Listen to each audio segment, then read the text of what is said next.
الحمد لله نحمده ونستعينه ونستغفره ونؤمن به ونتوكل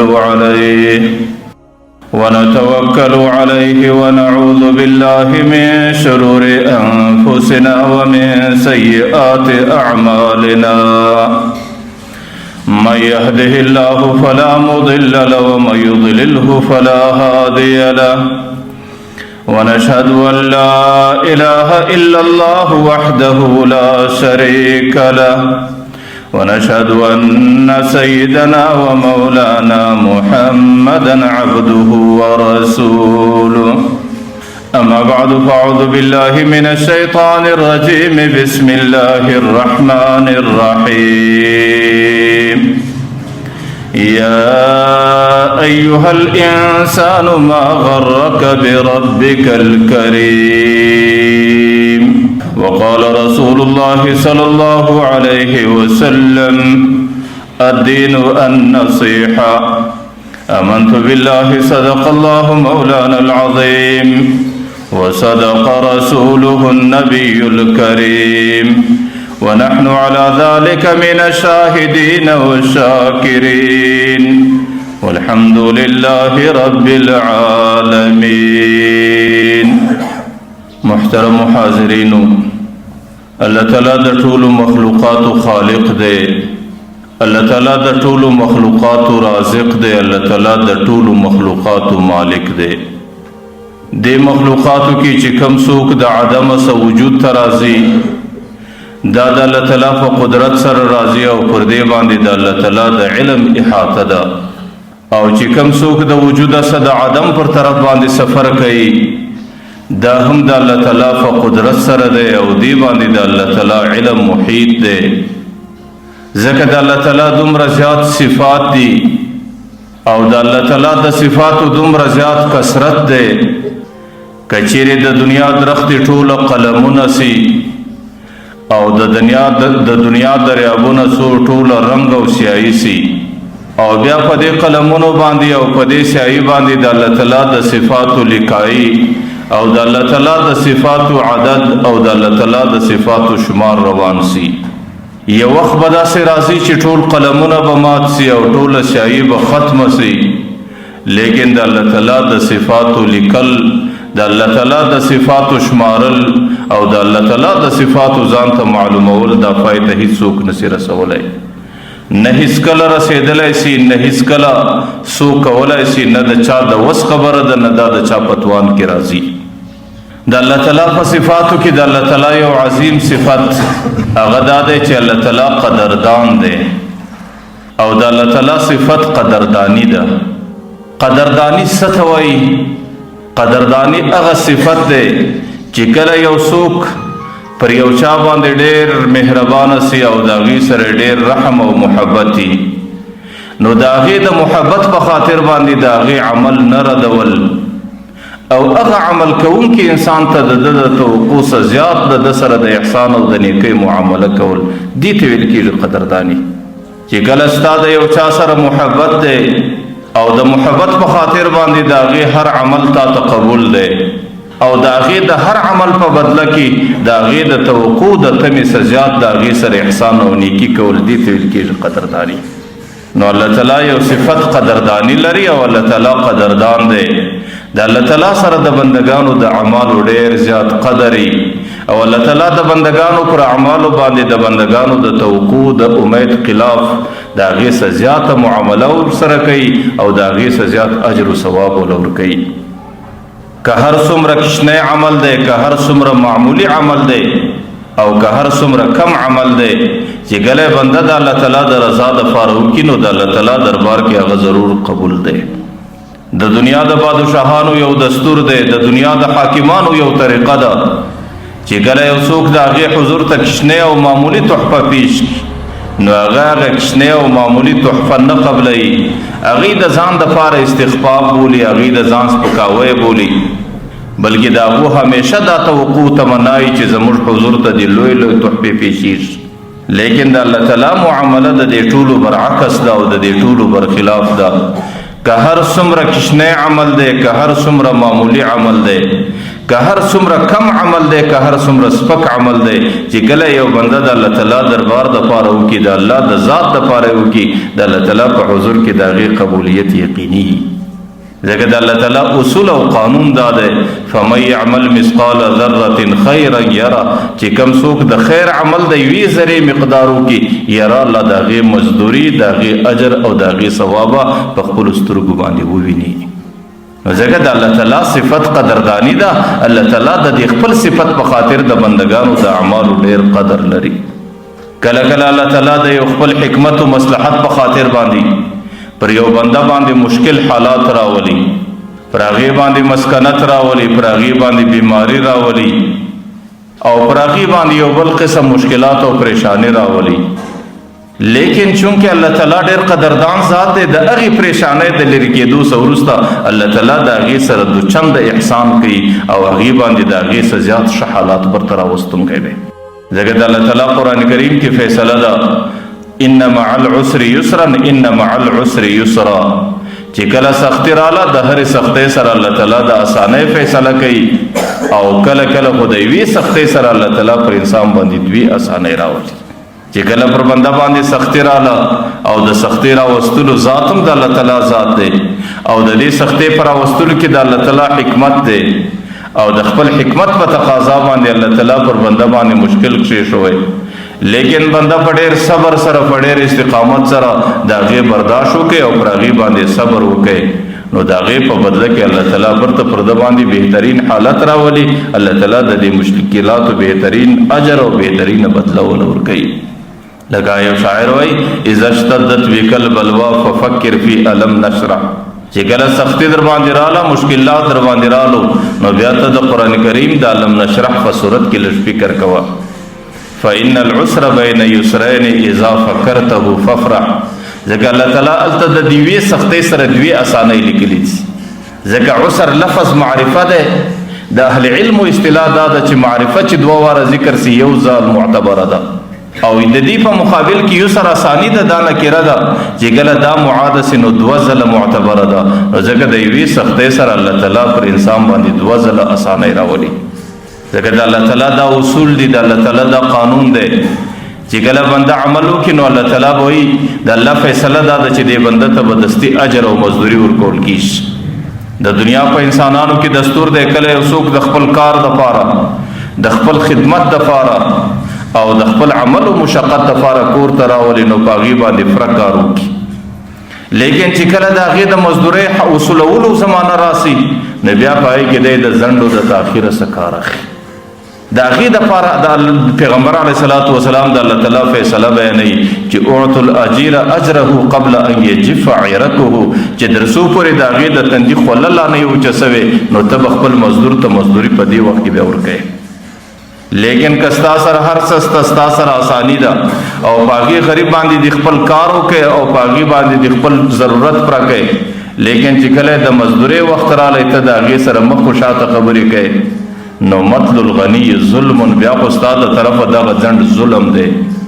او چې کوم څوک ظلم کوي الظلم ظلمات یوم القیامه هغې بیا د قیامت په میدان کې د ډېرو تیاریکیو سره مخامخ کېږي نو چې کله یو بنده د بل بنده مزدوري وکړي نو مالک ته الله تعالی دا نصیحت او الله تعالی دا ترتیب ورښیي او اسلامي تعلیم دا دی چې د هغې د خولې وچېدو څه مخکې به مالک هغې ته مزدوري ورکوي نو چې کله یو بنده خود د الله تعالی خپله مزدوري وکړي او د الله تعالی د دین خدمت وکړي د الله تعالی دپاره عاجزي وکړي د الله تعالی اطاعت وکړي د الله تعالی عبادت وکړي نو الله تعالی به هغې بنده ته څومره په تلوار کې خپله مزدوري په کوم شکل باندې نه ورکوي حالانکه د دنیا د انسانانو دستور دا دی د هغې سره کله صحیح او کله نه وي د هغې په لاس کې کله د مزدورۍ اسباب پراته او کله نه وي پراته هغې کله د مزدور هغه مزدوري ورپوره کولی شي او کله د ده سره مسکنات و مفلسي دي لیکن د الله تعالی د ذات سره دا شی نشته الله تعالی په هر وخت کې فره دی د الله تعالی په هر وخت کې خزانې ډکې دي د الله تعالی سره په هر وخت کې بنده ته د ورکولو دپاره هر څه ځکه د قرآن دا فیصله ده ولله خزائن السماوات والارض د الله تعالی سره د اسمانو د مځکو خزانې ټولې پرتې دي او ټولې ډکې دي او ټولې لبریزه دي. نو ځکه چې یو بنده کله د الله تعالی دپاره یو عمل وکړي او مزدوري وکړي نو الله تعالی اصول داسې دي چې هغه بنده ته الله تعالی ډېر اجر ورکوي او د هغې بنده د عمل قدر کوي. او قدر دا معنا چې د هغې د توقع څه زیاته بدلول ورکوي. ځکه د الله تعالی په خزانو کې ما مخکې درته ټول کمی نشته. الله تعالی څه وایي؟ ولو ان اولکم و آخرکم وظاهركم وباطنكم او ورطبكم ويابسكم وذكركم وانثى قاموا في صعيد واحد. کچیر ستاسو نارینه او زنانه، ستاسو اولنی او آخری، ستاسو وچ او ناوده انسانان، ستاسو انسانان او جنات دا ټول په یو میدان کې سره راټول شي. ثم سألنی بیا زما څخه غوښتنه وکړي، هر یو په خپله ژبه باندې زما څخه ټول ضروریات وغواړي. او زه د دې ټولو فأعطیتو کل انسان مسأله، زه د دې انسان د هر انسان دا ټول سوالونه او ضروریات پوره کم. لا ينقص ذلك مما عندي كما ينقص المخيط البحر. زما په خزانو کې د دې ټولو ضروریاتو پوره کېدو په خاطر دومره کمی نه راځي لکه یو سړی چې بې پایانه سمندر ته ستن ورننه باسي او ستن چې برته راووځي نو د دې ستنې د نوده کېدو په خاطر چې په دریاب کې څومره کمی راځي، الله تعالی وایي د دې ټوله انسانیت په مطالباتو په ضروریاتو پوره کېدو باندې زما په خزانو کې دومره کمی هم نه راځي. نو ځکه د الله تعالی ذات ډېر کامل ذات دی، د الله تعالی صفات بې شماره دي او د الله تعالی په صفاتو کې یو صفت د قدردانۍ دی چې الله تعالی د بندګانو د اعمالو ډېر زیات قدر لري. او کچیرې د خپل حکمت په خاطر باندې پر بنده باندې مشکلات راولي نو د هغې په بدله کې بیا الله تعالی د انسان سره ډېرې لوی اسانۍ کوي. حضرت ایوب علیه السلام د الله تعالی ډېر برګزیده پیغمبر. حضرت ایوب علیه السلام به د الله تعالی همیشه عبادات کول او ټوله ورځ او ټوله شپه او سهار و ماښام به زندگی د الله تعالی په عبادت کې تېرېدله. شیطان چونکه د ټوله انسانیت دشمن دی، په انسانیت کې بیا د انبیاو ډېر زیات دشمن دی. نو شیطان د الله تعالی په حضور کې دا وایي یا الله ایوب خو به خود عبادت کوي،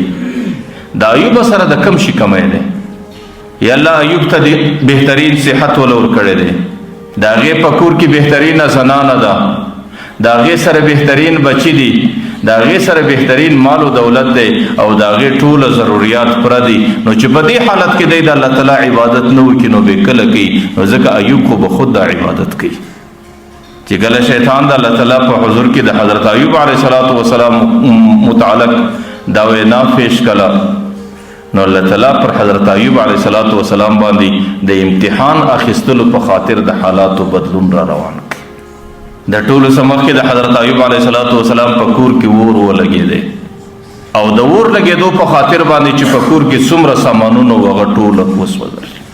او دویم ځل باندې د حضرت ایوب علیه السلام پر بچو باندې د دې خونې چت راولوېدی چې څومره بچان و هغه ټول په دې کې ختم شو. او چې پر کومه مځکه باندې د حضرت ایوب علیه السلام باغونه دي نو پر هغو مځکه باندې الله تعالی کاختي مسلطه کړه او چې کله پر هغې باندې کاختي راله نو د هغې کاختۍ په خاطر باندې الله تعالی پر هغې باندې وچکلي راوستله د هغې چې څومره باغونه و هغه ټول ختم شو. د هغې د ختمېدو څه وروسته حضرت ایوب علیه السلام تنې تنها فاته دی، لیکن آخر حضرت ایوب علیه السلام ته یو صحت او جوړوالی ورپاته دی. د هغې صحت و د جوړوالي په خاطر باندې الله تعالی د دې صحت امتحان اخلي. حضرت ایوب علیه السلام باندې الله تعالی داسې بیماري مسلطه کړه چې د هغې د بدن ټوله اندامونه سوري سوري سو. قرآن کریم د هغې د بیمارۍ ذکر کوي او پر هغې باندې د دې بیمارۍ زمانه غالبا 18 کاله تېره سو. لیکن د 18 کاله کې حضرت ایوب علیه السلام مسلسل په دې ژبه باندې د الله تعالی ذکر کوي. یو ورځ دا ژبه سره شوري یو بل بنده ور نږدې سو چې ایوب علیه السلام څه وایي.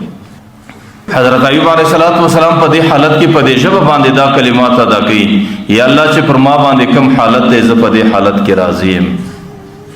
لیکن یا الله یوه تمنا مې دا ده چې دا ژبه مې د ګویایي څه مه ختموه، د نطق او د تلفظ څه مه ختموه چې په دې ژبه باندې در مرګه پورې ستا په ذکر کې زندګي تېره کړم. لیکن چې کله حضرت ایوب علیه السلام د امتحاناتو کې ډېر صبر وکړ او په ډېر استقامت سره د امتحاناتو دوره تېره کړه، نو حضرت ایوب علیه السلام باندې الله تعالی برته د خپلو نعمتو را ګرځول شروع کړل. الله تعالی د حضرت ایوب علیه السلام سره دوه کار وکړ. یو کار الله تعالی د حضرت ایوب علیه السلام سره دا وکړي چې د هغې صفت یې په خپله وکړي. انا وجدناه صابرا نعم العبد انه اواب. حضرت ایوب موږ ډېر صابر بنده پیدا کړی او حضرت ایوب علیه السلام ډېر بهترین بنده او حضرت ایوب علیه السلام په هره زمانه کې الله تعالی وایي ما ته راجع کېدونکی ما ته رجوع وله. او الله تعالی د حضرت ایوب علیه السلام دا صفت دا د آسمانی کتابو یو حصہ جوړه کړه او دا د قرآن کریم یو حصہ جوړه کړه چې کله د قیامت په میدان کې الله تعالی د پیغمبر علیه السلام سره د قرآن کریم د تلاوت فرمایش کوي، نو د ټولو اقوامو د عالم په مابین کې پیغمبر علیه السلام د قرآن کریم تلاوت کوي. هلته به هم په قرآن کریم کې د ټولو اقوامو د عالم په مخ کې د ایوب علیه السلام صفتونه بیانېږي، ځکه د ایوب علیه السلام صفتونه الله تعالی د قرآن کریم یو جزء حصہ وګرځول. او دویمې حضرت ایوب علیه السلام ته الله تعالی برته بچی را وګرځول. ووهبنا له اهله ومثله معه رحمة منا. الله تعالی وایي برته مې زنانه ورته را وګرځوله، برته مې هغه بچي وله ورکو ومثله معه، نور بچي هم چې څومره بچي وفات شوي وو الله تعالی دغومره نور وله ورکو. یا د دغه زنانې څه چې الله تعالی د هغې په ځواني او قوت کې برته زیاتوب وکړي، یا د بلې زنانې څه الله تعالی ایوب علیه السلام ته برته هغه بچي ورک. او الله تعالی د حضرت ایوب علیه السلام د آبادۍ په وخت کې 2 ډاګ او پر دې ډاګو باندې الله تعالی باران وکړي او پر یو باندې د سرو زرو باران وسو، پر بل باندې د سپینو زرو باران وسو، تر هغه وخته پورې چې دا ډاګونه دته د ټولو زرو د سپینو زرو د سرو زرو ډک شو.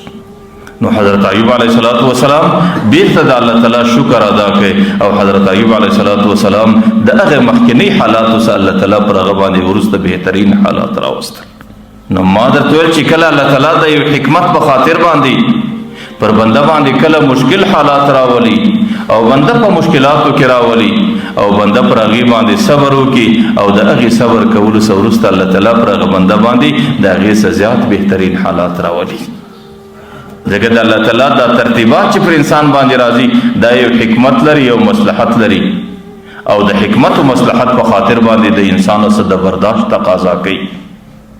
لکه کله کله پلار د بچی سره یو خبره راس، نو د پلار په زړه کې د دې بچی ډیره زیاته مینه او محبت دي، لیکن د پلار مخ ته د بچی تربیت دی، نو د هغه تربیت په خاطر کله پلار د بچی ته په غصه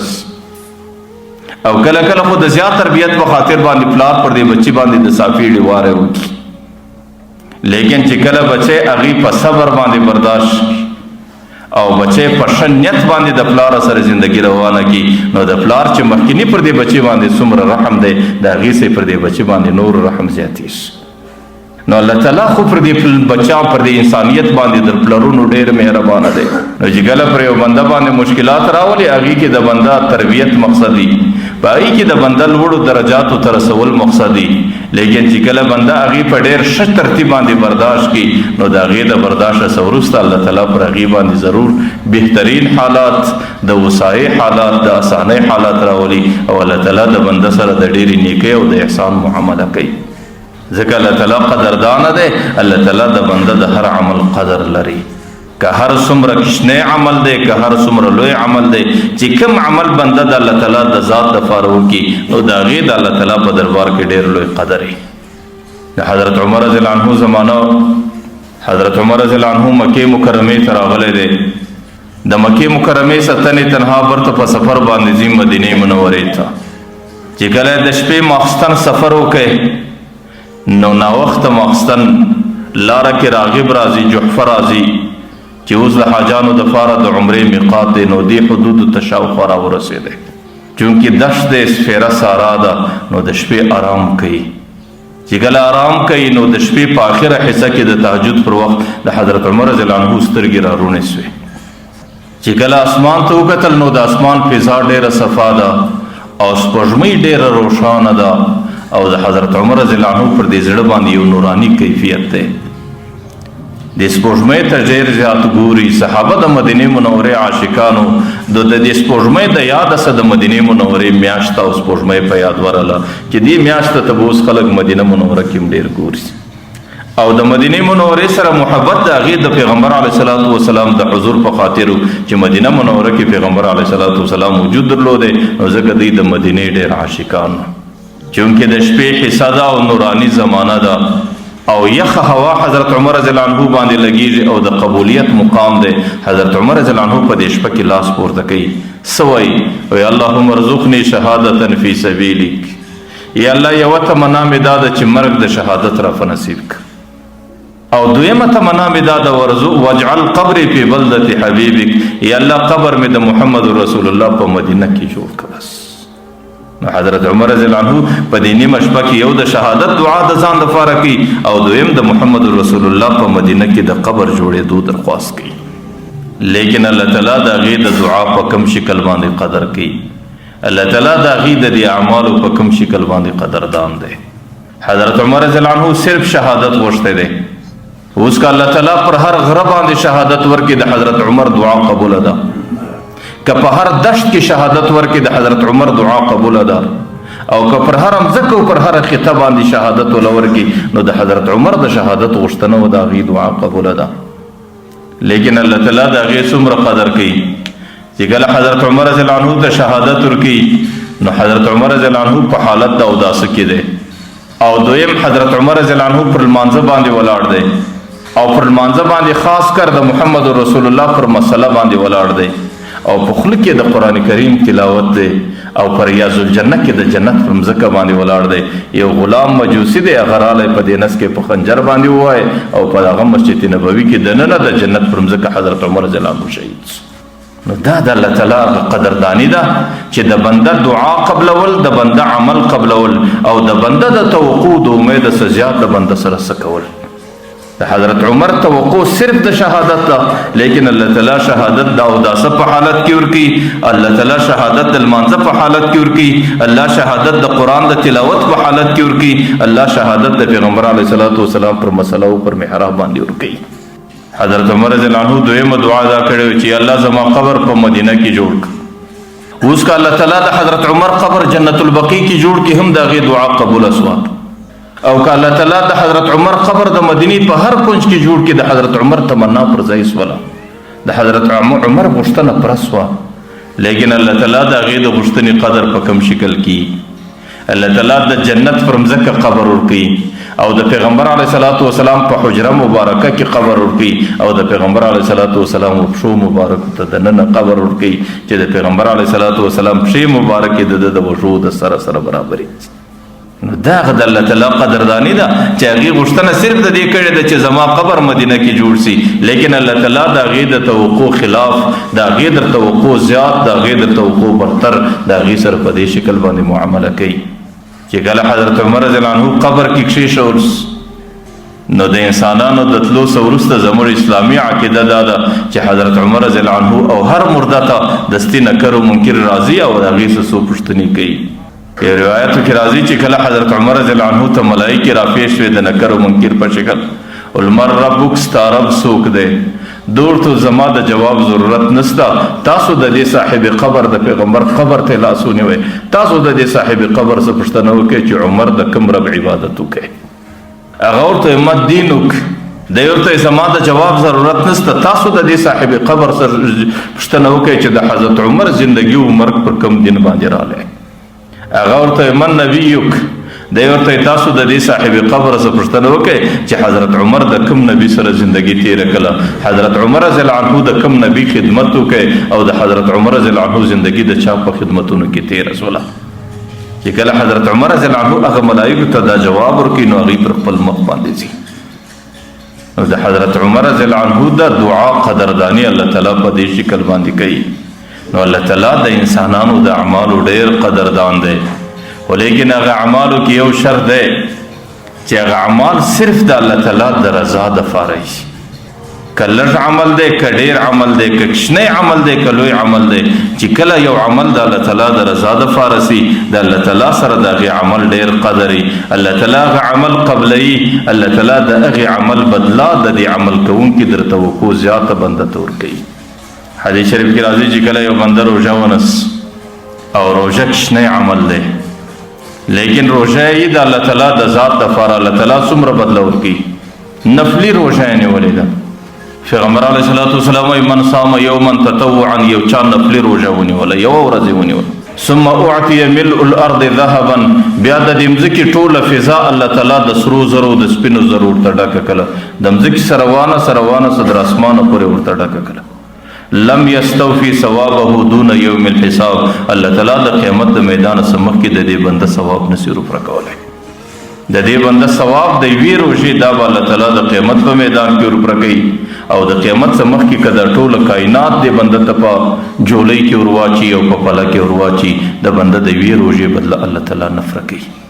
او چې کله د روژې په وخت کې د انسان طبعیت دی چې کله د معدې وچوالی راسي د دې بنده د خولې څخه کله داسې بوی راوځي چې هغه بوی د عامو انسانانو په حضور کې لږ کریږي او عام انسانان د هغه بوی څخه بد وړي لیکن د الله تعالی په حضور کې دغه بوی دومره ډېر قدر وي چې الله تعالی وایي دغه بوی زما په حضور کې ماته د مشکو در بوی هم ډېر محبوب بلل کېږي نو بنده روژه نیولې ده الله تعالی بدله په هغه شکل ورکوي د روژې د نیولو په خاطر د بنده د خولې څخه بدبویي راځي لیکن د الله تعالی په حضور کې هغه دومره قدر لري الله تعالی هغې ته په دومره قدر او په دومره قیمت باندې ګوري ما درته ویل چې هر څومره کوچنی عمل دی خو صرف مقصود دا دی چې هغه عمل به یې د الله تعالی د ذات دپاره او چې کوم عمل د الله تعالی د ذات دپاره وسي بیا خو الله تعالی د هغې ډېر قدردان دی هغې ته ډېر د قدر په نظر باندې ګوري زموږ د امت کې یو بادشاه تیر سو ډېر نیک بادشاه تیر هارون رشید بادشاه تیر غالبا د هارون رشید زمانه د امام مالک رحمه الله زمانه وه چې د امت کې د نن څه 1200 کاله یا 1300 کاله مخکې تیر سو د هغې د کور زنانه زبیده خاتون چې هغه ډېره دینداره زنانه وه هغې ټوله زندګي په دینداري کې تېره کړه هغې به په خپل محل کې 300 حافظان ټاکلي وو زنانې به 300 د قرآن کریم حافظانې وي او هغې به دې په دې خپل محل کې ټوله زندګي په تنخوا باندې ساتلې وي او د هغې به خپله ډیپټي لګېدله چې دا به د سهاره در غرمې تلاوت کوي او دومره به د غرمې څه در ماپښینه وي دومره به د ماپښینه څه در مازدیګره وي بیا به در ماخستنه وي بیا به ټوله شپه د هغې مختلفې ډیپټیانې لګېدلې په دې خاطر چې زما محل 24 ساعته د قرآن د تلاوت څخه خلاص نه شي چې زما په دې محل کې 24 ساعته د قرآن کریم تلاوت رواني او زما در غوږو پورې د هغې اواز را رسیږي د هغې لو تمنا دا وه دا دینداره زنانو د بادشاه په کور کې اوسېده چونکې زنانه ډېره دینداره ده د خاوند ډېر ورسره محبت و مینه ده نو کله کله چې زنانه د خاوند در محبت د نظر محبت لاندې راسي نو کله کله خاوند د هغه زنانې فرمایش په ډېر شوق باندې پوره کوي نو کله کله خو امتحاناً هغه زنانې ته وایي زنانې ته زما څه وغواړه څه که ما ستا فرمایش نه کوي فرا بیا زه په دې خپل محبت کې ملامت یم نو د هارون رشید بادشاه د زبیده خاتون سره ډېر مینه وله او همیشه به دا کوشش کوی چې زه د دې خپلې زنانې یو فرمایش پوره کړم چې د هغې زړه زما څه خوشحاله سي زبیده خاتون ته دا حال راورسېدی چې کله حاجان د مکې مکرمې څه ځي عرفات له ځي مینا له ځي نو چونکې هلته د اوبو ترتیب نشته هلته اوبو ډېر کمی دی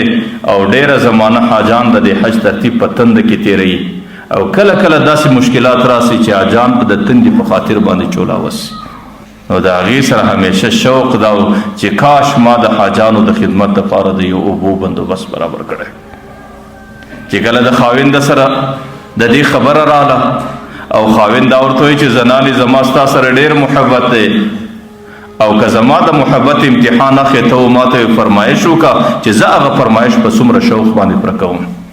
نو زبیده خاتون ته وایي که زما فرمایش پوره کولی سي زما فرمایش دا دی چې د مینا او د مزدلفي او د عرفات په میدانو کې د حاجانو دپاره د اوبو بندوبست وکړه او ما ته دا را رسېدلی دی چې د حاجانو زندګي ډېره په ستړې او ډېره په تنده کې تېرېږي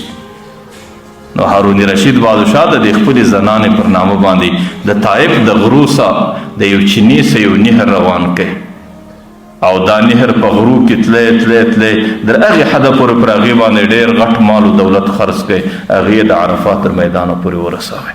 چې کوم حاجان د دې ترتیبه سره ولدي اوس هم د دې غرو په کنجانو کې د نهر زبیده آثار در اوسه پورې پاته دي، چې هغه نقشه یې ده، هغه واله یې ده، هغه آثار یې دي.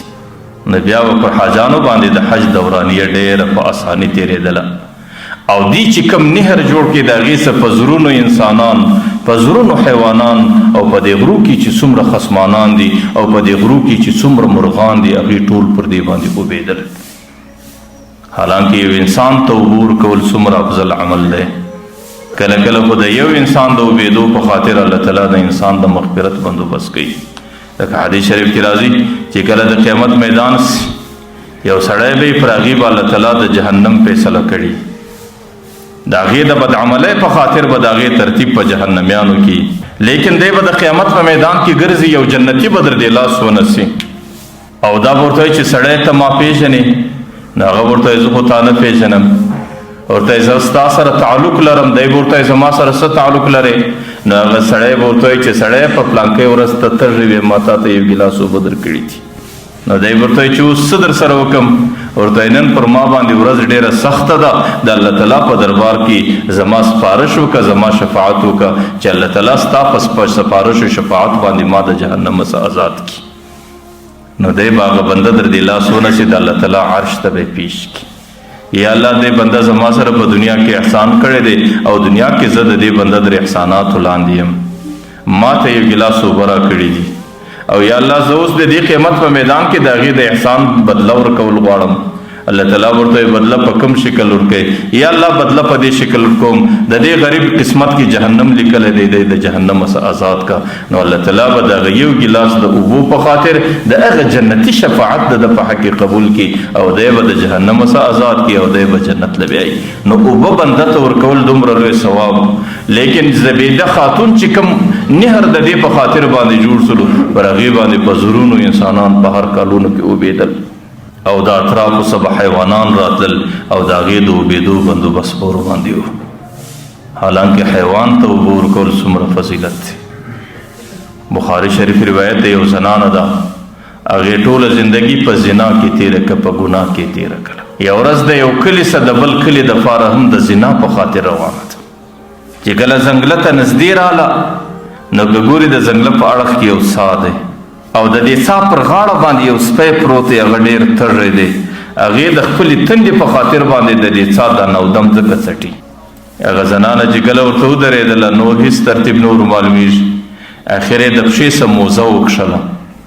او د سره څه پړونه یې لرې کړې او د خپل پړونه یې په دې موزه کې غوټه کړې او د دې سپي دپاره یې د اوبو بندوبست وکړ. الله تعالی د هغې ټولې صغیره او کبیره د ټولې زندګۍ ګناه د هغه یوې سپي د اوبېدو په خاطر باندې ورمعاف کړي. نو چې کوم نهر زبیده خاتون جوړ کړي او خاوند ته د دې فرمایش وکړي، نو پر هغې باندې په زرګونو انسانان، په زرونو حیوانان او بېشماره مرغان او خصمانان پر هغې باندې اوبېدل. چې کله وفات سوله نو یې مینځئ په خوب کې ویني، ورته یې زنانې الله تعالی څه در سره وکړو؟ دا ورته وایي الله تعالی مې مغفرت په نصیب کې، الله تعالی مې بخښنه وکړه. هغه ورته وایي مغفرت به دې خود الله تعالی په نصیب کوی چې ستا د یو نهر کارنامه د مځکې په کوره کې نیمې کورې نه وکړله چې تا کومه کارنامه وکړله، نو چې ستا مغفرت نه وکړي الله تعالی به د چا مغفرت کوي؟ دا ورته وایي هغه مینځې ته وایي زنانې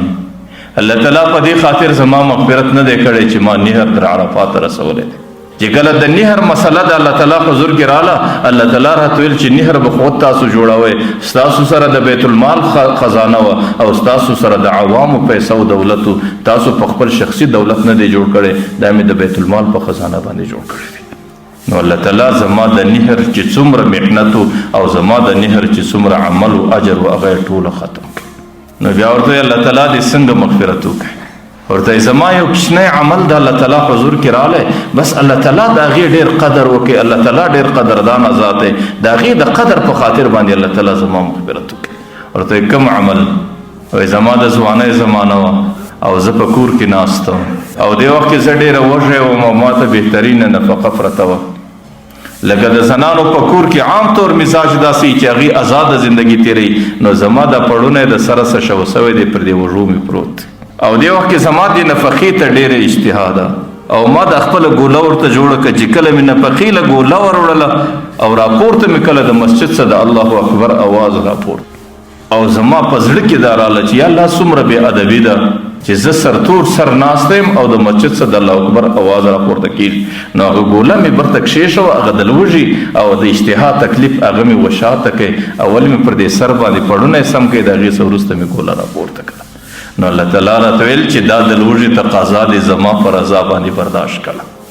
او دا دې زما د رضا کولو راضي کېدلو په خاطر باندې د لوږې تقاضا وشاته کړه او زما د اذان او زما د نامه د احترام او د ادبیت خیال وساتئ چونکې دا عمل د صرف زما د رضا دپاره کړی دی زما په دې عمل باندې تا ته مغفرت دی نور ستا سره حساب و کتاب نشته نو ما درته ویل چې الله تعالی ډېر قدردانه ذات دی کله د انسان یو ډېر معمولی عمل مخته راسي کله د انسان یو کوچنی عمل مخته راسي لیکن الله تعالی د هغې قدر وکړي قدر معنا دا چې الله تعالی قبولیت ورکړي او الله تعالی د دې بنده سره د بنده در توقع زیات احسانات وکړي نو دا د الله تعالی په صفاتو کې یو صفت دی چې الله تعالی قدردانه ذات دی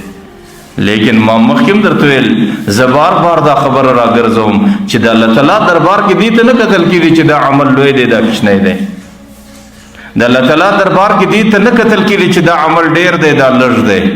د الله تعالی په دربار کې دې ته نه کتل کېږي چې دا عمل کم دی دا عمل زیات دی د الله تعالی دربار کې یو شی ته کتل کېږي چې دا عمل د چا دپاره سوی دی بس دې عمل کې مقصود د الله تعالی رضا ده که د انسان نور مقاصد هم شته او د دې عمل کولو غرض د الله تعالی حضور دی چې د الله تعالی حضور کې قبولیت پیدا کړي که دې کې د دې بنده نور غرضونه هم شته که چیرې د عمل په کولو کې د بنده نور غرضونه هم راسي بیا که د غرونو غوندې اعمال د الله تعالی دربار کې د یو بیشتو قدر نه لري لکه زه کله تاسو د ترمذي شریف روایت پیش کړم چې یو سړی به هغې به ټوله زندګي په جهاد کې تېره کړي او د جهاد په نتیجه کې به د هغې شهادت په نصیب وي یو سړی به ټوله زندګي په علم کې تېره کړي او د علم په شغل کې به پر هغې باندې مرګ راغلی یو سړی به ټوله زندگی په صدقاتو په خیراتو کې تیرې کړي هغې به مدرسې جوړې کړي هغې به لوی ترتیبونه روان کړي او په دغه دورانیه کې به دله مرګ راغلی لیکن د هغې غریب نیت به په دې کې لږ غلط دي شهید او مجاهد به په دې نیت باندې کړي چې خلک مې دلاوره وبولي عالم و قاري به په دې نیت باندې زندگی تیره کړي چې خلک مې قدر او احترام وکړي او سخي او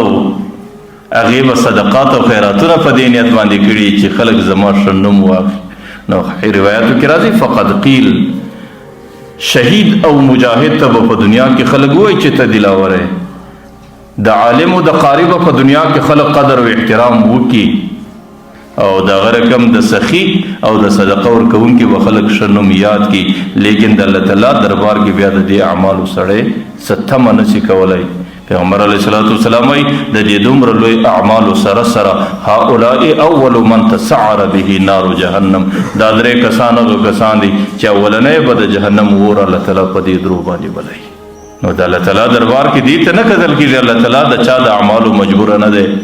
چې دې بنده ماته لوی عمل وکړي دې بنده ماته کوچنی عمل وکړي د الله تعالی دربار کې د اعمالو قبولیت د الله تعالی د رضا دپاره کول چې مقصود دی د الله تعالی رضا د کوچنی عمل دی که لوی عمل دی الله تعالی قدر کوي الله تعالی قبلوي الله تعالی ستا در توقع زیات څه در سره کوي لیکن چې کله دې د الله تعالی د رضا دپاره نه وکړې نور اغراض دې کې ځای کړو بیا که هر څومره د غرونو غوندې عمل دی چې کله د الله تعالی دربار ته ورپورته سي د هغې خوا یې ملایکې برته راشوکي او پر دا مخ دې پولي او دا شرام درکوي چې ضیعک الله کما ضیعني عمل به دا درته وایي چې الله تعالی دې داسې ضایع کړه لکه زه چې دې ضایع کړه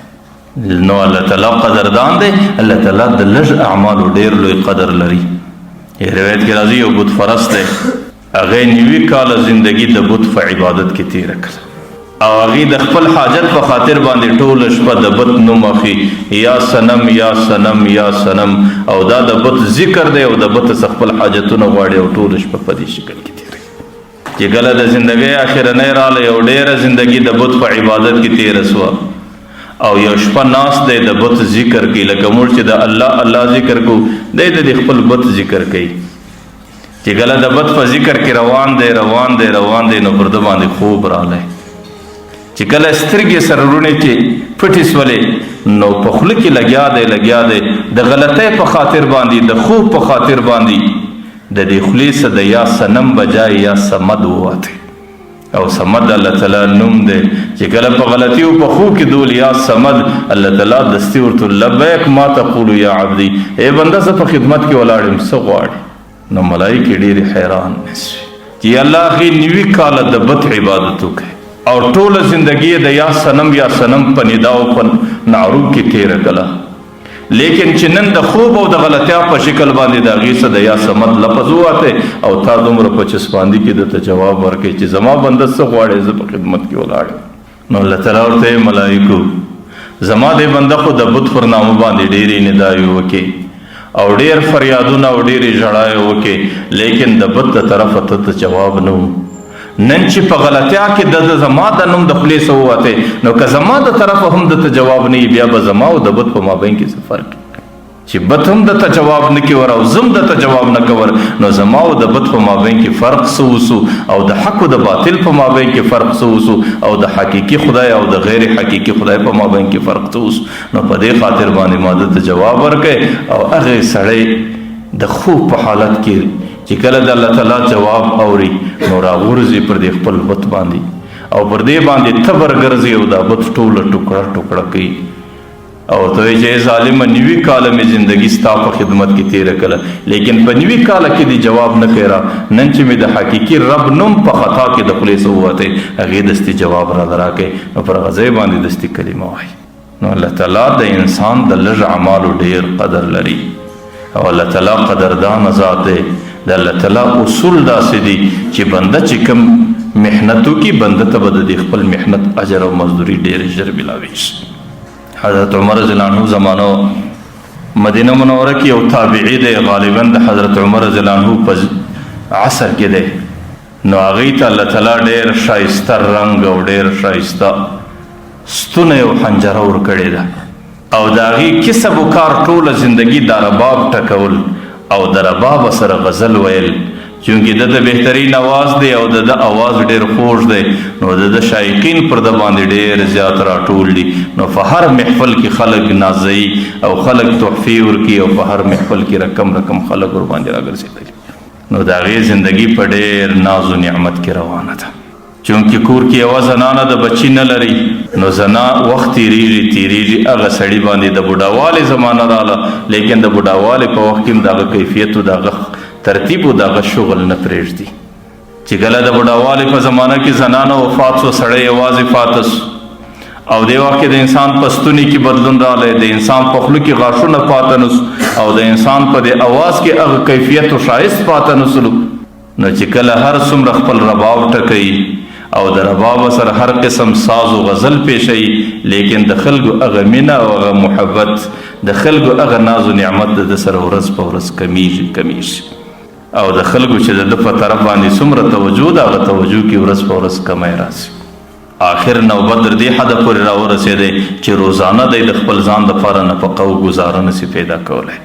او کله ګرځي هغه خلکو د چا څه فقر کوي، د چا څه غوښتنه کوي، چا ته خپل زاړه حالات ور یادوي او د چا څه په یو ترتیب او په بل ترتیب تلاشوي. لیکن چې کله دا زندګي هم تېره سوله نو یو ورځ ډېر وږی دی او د خوراکي او د نفقې بندوبست یې نشته او د انسانانو پر دې بېوفایي او پر جفا باندې زړه ډېر تنګ دی